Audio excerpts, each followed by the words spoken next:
प्रिया, जी। आज क्या सुना रही हो? आज मैं सुना रही हूँ, एक बच्चा होता है और एक बाप होता है, वो जा रहे होते हैं चैल करने के लिए। तो ना उधर एक डैम होता है, बच्चा चीजिका लेपर चीजिका के पेंगने लगता है, तो बाप कहता है ना पानी गंदा हो जाएगा। बच्चा कहता है पानी कहाँ जाता है? बाप कहता है पानी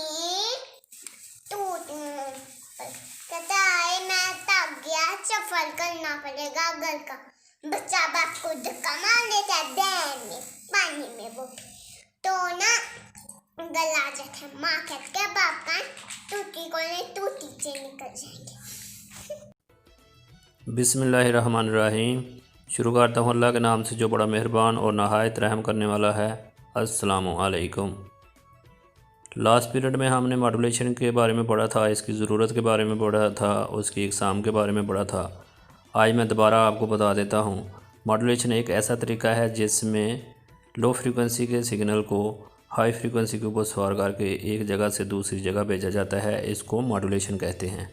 मॉड्यूलेशन की ज़रूरत इसलिए है कि मॉड्यूलेशन के बगैर हम एक ही लाइन के ज़रिए हज़ारों सिग्नल जो है ना वो नहीं भेज सकते।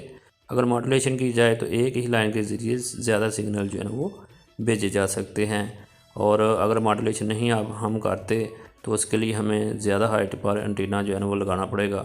अगर हम मॉड्यूलेशन करते हैं तो एंटीने की हाइट जो है ना वो कम होगी। एक लाइन के ज़रिए ज़्यादा सिग्नल्स को भेजने के लिए मॉड्यूलेशन करना ज़रूरी है। उसके बाद हमने पढ़ा था मॉड्यूलेशन की एग्ज़ाम। मॉड्यूलेशन की 3 एग्ज़ाम थी। Number 1 amplitude modulation, number 2 frequency modulation, number 3 pulse modulation. आज का हमारा टॉपिक है फ्रीक्वेंसी मॉड्यूलेशन। फ्रीक्वेंसी मॉड्यूलेशन को FM से ज़ाहिर किया जाता है। F से फ्रीक्वेंसी, M से मॉड्यूलेशन। सबसे पहले फ्रीक्वेंसी मॉड्यूलेशन की डेफिनेशन। मॉड्यूलेशन का ऐसा तरीका जिसमें मॉड्यूलेटेड सिग्नल की फ्रीक्वेंसी में तब्दीली हो और मॉड्यूलेटेड सिग्नल के एम्पलीट्यूड में कोई तब्दीली ना हो, तो ऐसे तरीके को फ्रीक्वेंसी मॉड्यूलेशन कहते हैं।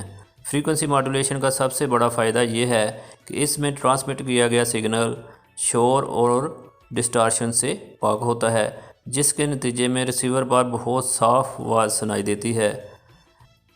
फ्रीक्वेंसी मॉड्यूलेशन की बदौलत शोर में मुमकिन हद तक कमी वाक़ होने की असल वजह कैरियर सिग्नल के एम्पलीट्यूड का कांस्टेंट रहना होता है, क्योंकि ज़्यादातर शोर एम्पलीट्यूड में इजाफा होने से ज़ाहिर होता है।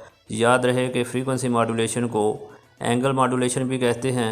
फ्रीक्वेंसी मॉड्यूलेशन को एंगल मॉड्यूलेशन भी कहते हैं, क्योंकि इसमें कैरियर सिग्नल का एंगल मॉड्यूलेटेड सिग्नल की मदद से तब्दील किया जाता है।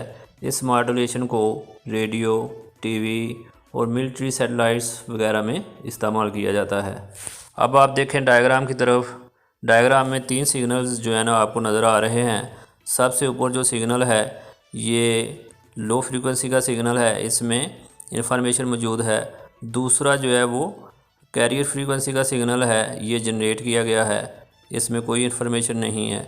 जब आप लो फ्रीक्वेंसी की इन्फॉर्मेशन को हाई फ्रीक्वेंसी के ऊपर सवार करते हैं तो इसको मॉड्यूलेशन कहते हैं। सवार इसलिए किया जाता है ताकि सिग्नल जो है ना वो ज़्यादा दूर भेजा जा सके। उसके बाद मॉड्यूलेटेड सिग्नल हमें हासिल होता है। मॉड्यूलेटेड सिग्नल में अगर फ्रीक्वेंसी में तब्दीली आ रही हो और एम्पलीट्यूड में तब्दीली ना आए तो ऐसी मॉड्यूलेशन को फ्रीक्वेंसी मॉड्यूलेशन कहते हैं। डायग्राम में आप देख सकते हैं कि मॉड्यूलेटेड की सिग्नल की फ्रीक्वेंसी जो है ना वो लगातार चेंज हो रही है, जबकि उसका एम्पलीट्यूड जो है ना वो कांस्टेंट है।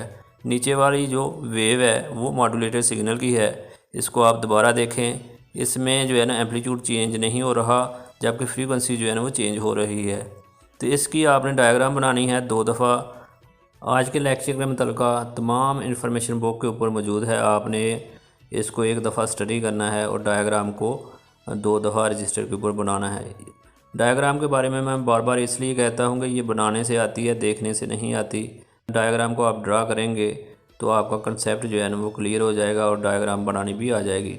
पेपर में जब सवाल आता है तो वो ये आता है, define frequency modulation and draw it's diagram and explain it.